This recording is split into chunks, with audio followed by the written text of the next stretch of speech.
Apakah kita memilih membaca Al-Quran secara terang-terangan?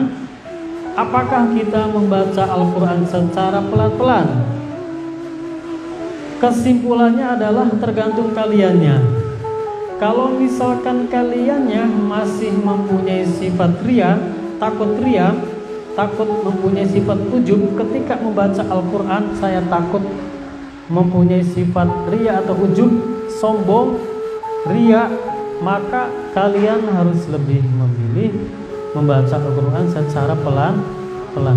Tapi kalau misalkan di hati kalian tidak ada punya sifat ria, di hati kalian tidak ada punya sifat ujub, maka itu lebih baik untuk membaca Al-Qur'annya secara terang-terangan. Maka ini juga taqaddam taqriruhu fi awwalil fasli minat tafsir.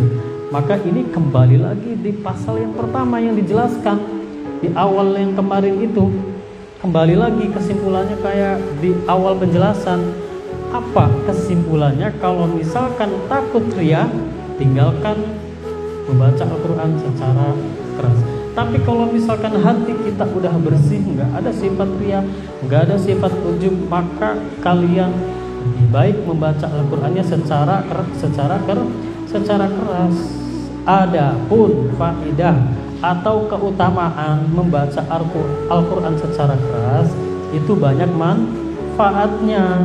Salah satunya ketika kalian membaca Al-Quran secara berjamaah, secara kelompok, berarti kalian harus membacanya secara suara keras dong.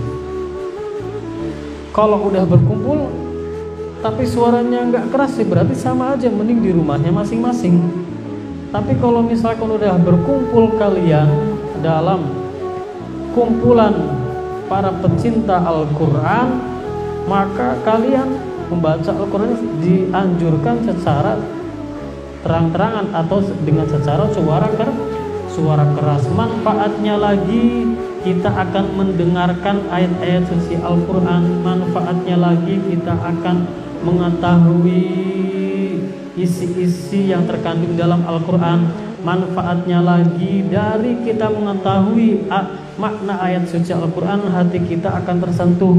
Manfaatnya lagi, ketika kita tahu makna Al-Quran, kita akan berpikir maha besarnya Allah, berpikir kita sebagai manusia harus taat dan patuh kepada Allah, berpikir dengan makna Al-Quran itu yang banyak maknanya. Wallahu a'lam bishawab.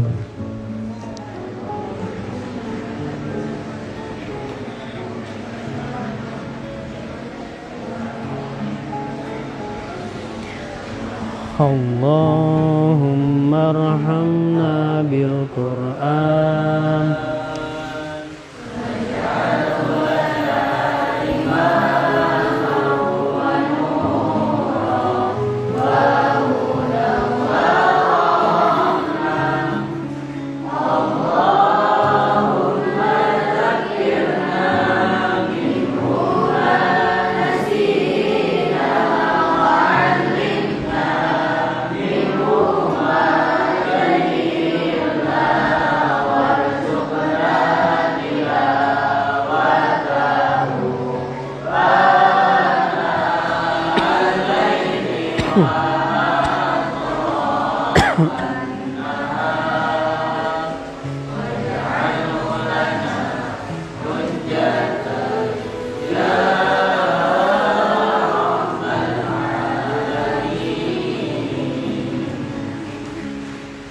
Assalamualaikum warahmatullahi wabarakatuh.